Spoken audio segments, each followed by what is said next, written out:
بسم اللہ الرحمن الرحیم۔ آج سورہ مائدہ مکمل ہوئی ہے۔ تفصیل بہت زیادہ ہے، صرف 2-3 باتیں عرض کر کے دعا کرتے ہیں 2-4 منٹ تک۔ پہلی بات یہ ہے کہ اس پارے کے اندر، اس سورت کے اندر حضرت آدم علیہ السلام کے 2 بیٹوں کا تذکرہ ہے کہ ایک بھائی نے دوسرے بھائی کو قتل کر دیا تھا۔ قابیل نے حابیل کو قتل کیا تھا، تو دنیا میں پہلا انسان تھا جو مرا ہے۔ اب اس کو کیسے دفنانا ہے، موت کے بعد اس کو ٹھکانے کیسے لگانا ہے، مقتول کو تو پتہ ہی نہیں، وہ تو مر گیا، قتل ہو گیا۔ اب قاتل بڑا پریشان تھا، کئی دیر تک وہ اپنے کندھے پر اپنے بھائی کی میت کو، لاش کو لے کر گھومتا پھرتا رہا۔ کوئی طریقہ، کوئی تدبیر نہیں آئی کہ بھائی کی لاش کو ٹھکانا کیسے کرے۔ تو ایک اللہ پاک نے پھر 2 کبے بھیجے، ایک کبا مردہ اور دوسرا زندہ۔ زندہ کبا نے اپنی چون سے زمین کو کریدا اور کرید کر پھر مردہ کبے کو اس کے اندر ڈالا اور اوپر سے مٹی ڈال دی۔ اب پھر قابیل کو اس سے عقل آئی اور کہا کہ ہائے کاش میں تو اس سے بھی کیا گزرا ہوں کہ کبے کو بھائی کی لاش ٹھکانے کا طریقہ آ گیا، مجھے طریقہ نہیں آیا۔ بہرحال اس کے بعد اس قاتل نے اپنے مقتول بھائی کو دفنا دیا۔ یہ سب سے پہلا انسان قتل ہوا۔ کتابوں میں لکھا ہے، حدیث پاک کا مفہوم ہے، قیامت تک کے لیے روئے زمین پر جتنے بھی قتل ہوں گے، جہاں پر براہ راست اس قاتل کو قتل کا گناہ ہوگا، وہیں پر سب سے پہلا انسان جس سے قتل کیا، ساری دنیا کے قتل کا گناہ اس قابیل پر بھی ہوگا۔ جو بندہ بھی بری رسم، برا طریقہ ایجاد کرتا ہے، اس کے بعد جو لوگ اس پر عمل کرتے ہیں، ان عمل کرنے والوں کا گناہ بھی اس پہلے ایجاد کرنے والے پر ہوتا ہے۔ اب یہ قتل کیوں کیا تھا بھائی کو؟ حسد کی بنا پر۔ حسد، جلن، جس کو جلس کہتے ہیں، خواہ مخواہ دوسرے پر حسد کرنا۔ یہ حسد ایسی بیماری ہے کہ جب تک حاسد مر نہ جائے، اس وقت تک حاسد کے دل سے یہ حسد دور نہیں ہوتا۔ ہر ایک کو وہ سرود یاد ہے، اللہ تعالیٰ شاہ فرماتے ہیں وَمِن شَرِّ حَاسِدٍ إِذَا حَسَدَ، اے اللہ حاسد کی حسد سے میں پناہ، آپ کی پناہ میں آتا ہوں۔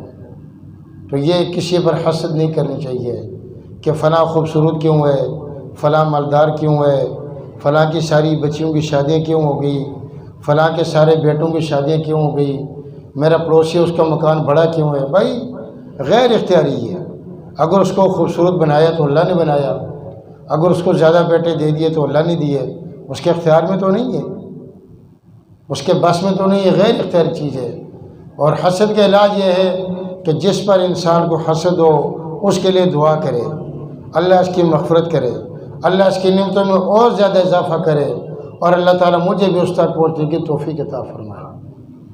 یہ حسد کرنا، کینہ، بغض، نافرمانی، یہ انسان کو قتل تک پہنچا دیتا ہے، اور پھر اس کے بعد یہ ہے کہ انسان ہمیشہ کے لیے جہنم کے اندر چلا جاتا ہے۔ یہ حسد گناہ کبیرہ ہے۔ اسی طرح اس کے اندر حضرت مریم علیہ السلام کا تذکر بھی آیا۔ پورے قرآن کریم کے اندر الف لام میم سے لے کر یا الحمد شریف سے لے کر والناس تک کبھی بھی کسی خاتون کا نام نہیں آیا، کسی عورت کا نام نہیں آیا سوائے حضرت مریم علیہ السلام کے۔ چونکہ عورت خود پردے کی چیز ہے تو اس کا نام بھی پردہ ہے، اس کے نام کا بھی پردہ ہے۔ اس سے علماء نے ان آیات کی تفسیر میں یہ بات لکھی ہے کہ انسان اپنی محرم خواتین کا نام کسی غیر محرم کے سامنے نہ لے۔ بھائی یوں کہہ دے آپ کی بھابھی نے یہ کہا، آپ کی ہمشیرہ نے یہ کہا، آپ کی خالہ نے یہ کہا، آپ کی تائی نے یہ کہا، آپ کی نانی نے یہ کہا، لیکن اپنی محرم خواتین کا نام نہ لے۔ یہ نام لینا یہ بھی ایک قسم کی بے پردگی ہے۔ اس لیے اگر خاتون ہو تو اپنے میاں کا، اپنے شوہر کا نام نہ لے، یہ بھی بے ادبی میں آتا ہے۔ وہ یوں کہہ دے کہ اپنے کسی بچے کا نام لے کر کہہ دے کہ جمیل کا ابا، نفیس کا ابا، زید کا ابو، فلاں کا ابو، آپ کے بھائی نے یہ کہا، اس طرح یہ بے ادبی ہے اس کا نام لینا۔ مریم علیہ السلام کا نام اللہ پاک نے قرآن کریم میں اس سے تذکرہ کیا، اس سے ذکر کیا کہ اگر مریم علیہ السلام کا نام نہ لیتے تو عیسائیوں کا عقیدہ یہ تھا کہ عیسیٰ علیہ السلام کو، عیسیٰ علیہ السلام اللہ تعالیٰ کے بیٹے ہیں، وقالت النصارى المسیح ابن اللہ۔ تو اللہ پاک نے مریم علیہ السلام کا نام لیا کہ عیسیٰ علیہ السلام اللہ کے بیٹے نہیں ہیں، عیسیٰ علیہ السلام تو مریم کے بیٹے ہیں۔ اب ہر ایک انسان کو اس کے باپ کے نام سے پکارا جاتا ہے، تو حضرت عیسیٰ علیہ السلام کے کوئی باپ ہے ہی نہیں ہے۔ عیسیٰ علیہ السلام کو اللہ نے اپنے قدرت سے بغیر باپ کے پیدا کیا، تو اس وجہ سے صرف ان کی ماں کا نام لے لیا کہ عیسیٰ علیہ السلام مریم کے بیٹے ہیں، وہ ابن مریم ہیں، وہ ابن اللہ نہیں ہیں۔ اور آخری بات یہ کہ کفار مکہ نے نبی کریم صلی اللہ علیہ وسلم سے یہ کہا تھا کہ اے محمد صلی اللہ علیہ وسلم، آپ ہمیں جس اللہ کی طرف بلاتے ہو اس اللہ کا تعارف، وہ اللہ کون ہے، اس اللہ کے بیٹے بیٹیاں ماں باپ کا ان کا نام بتاؤ تاکہ ہم اللہ تک پہنچ جائیں۔ تو نبی علیہ السلام خاموش تھے۔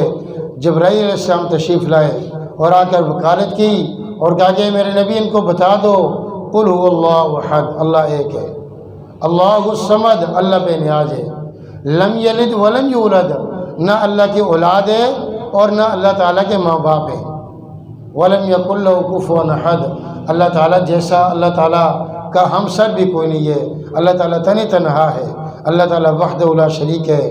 یہ عقیدہ توحید ہے۔ عقیدہ توحید کے بغیر انسان پر جنت حرام ہے۔ قرآن کریم نے کہہ دیا انہ من یشرک باللہ فقد حرم اللہ علیہ الجنہ ومأواہ النار، جس نے اللہ تعالیٰ کی ذات و صفات کے ساتھ کسی کو شریک ٹھہرا لیا، اللہ نے اس پر جنت کو حرام کر دیا اور اللہ نے جہنم کو اس پر واجب کر دیا۔